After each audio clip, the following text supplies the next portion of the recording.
Hey guys, welcome back to the trailer. I've got the Orange Flame sitting here, and I wanted to do a final wrap-up video. This sled, as you know, has been my hated sled.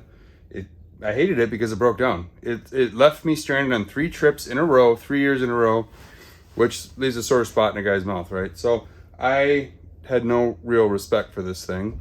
It's on its 3rd motor now, and Yamaha finally put in a factory long block. The other 2 was, of course, the original, and then dealer assembled and repaired a couple times, and then now I got a long block.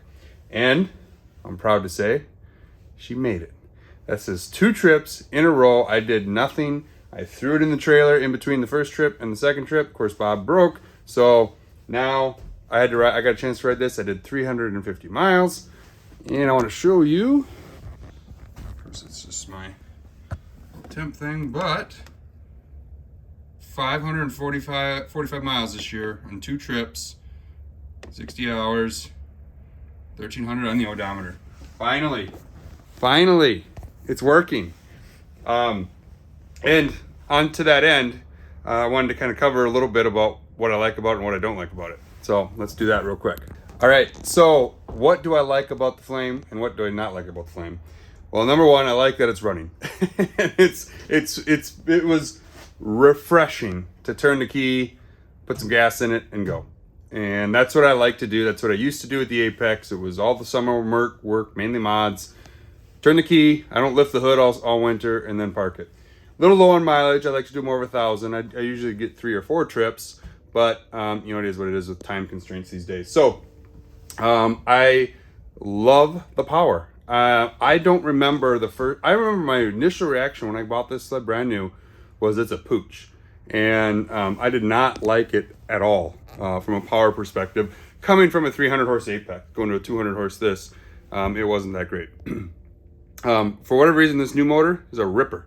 My shoulders are still sore. It hooks and books. So this is a 153 and 1.75 inch track, and it just hooks. I mean, it just dead hooks on trails. It's just, there's no spinning. It is really, really, really a good setup.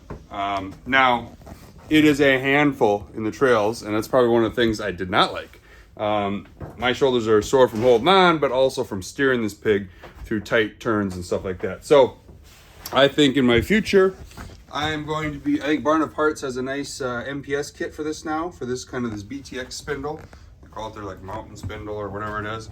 So I think that bolts on here and then stretches this arm back and gives me some leverage and reduces your steering radius, but helps. So definitely going to do that for next year. The other thing is it's a vibrating little motor. Like in the handlebars, my hands just vibrate like crazy when you get to a stop. So thinking of maybe doing like a gel grip or something like that. The seat, I love firm seats. I've always bought the firm seats. This is, of course, the firm seat with a BTX, but it's a little too firm. So I might try to find just a salvage GT or LTX seat or whatever the softer seat is, and just swap it on here. You know, it's just one bolt.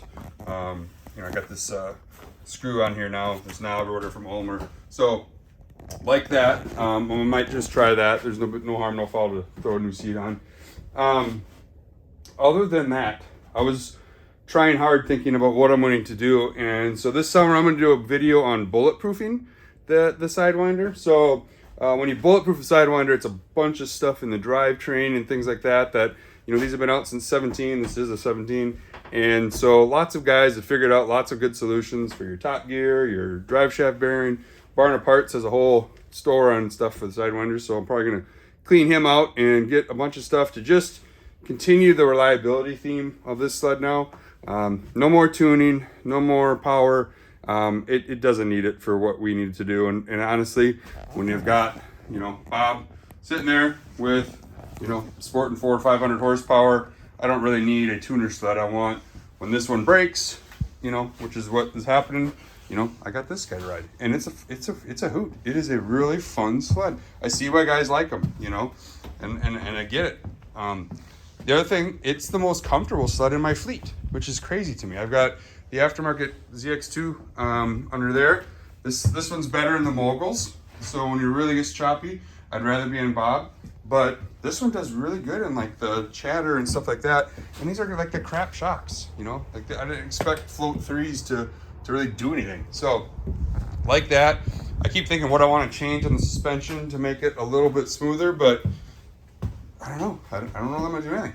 I really enjoyed having this as my spare this time. So end result, do I hate the flame? I can't hate the flame. I can't hate it anymore. It's proved its worth, and you know, that feels good. I mean, I think that's good. I mean, a lot of guys said you have the patience of a saint. I bought this in 17. It's never made it through a trip until this year. What is it, 2023? 2 trips in a row, made it, flying colors. I like it. It was fun. I had a blast on it. So that's gonna wrap up season 2 for Bob, and kind of, I guess, my first season that I would consider for the Flame, where it actually runs good. So anyway, thanks for tuning in. More mods to come this summer. You know, we'll get Bob back up and running from his little melting hot heat adventure. You can kind of see all the heat in here, and I'm gonna make some sort of a chimney or something to get the heat out. You know, it's just got to get out. So probably gonna have to cut something into here, but we'll get him going, and then we'll do all the bulletproofing mods. I'll do a whole video series on just bulletproofing an Apex. We're gonna tear apart. I'm gonna go through all the stuff now with 1,300 miles.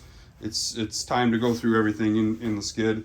And I had some weird noises under here every time I hit a bump. So either my Hyfax is gone or there's a bearing out of that bogey wheel or something. So I'm just gonna go through it all and make sure it's good. So anyway, guys, thanks for tuning in. Keep wrenching. It's worth it.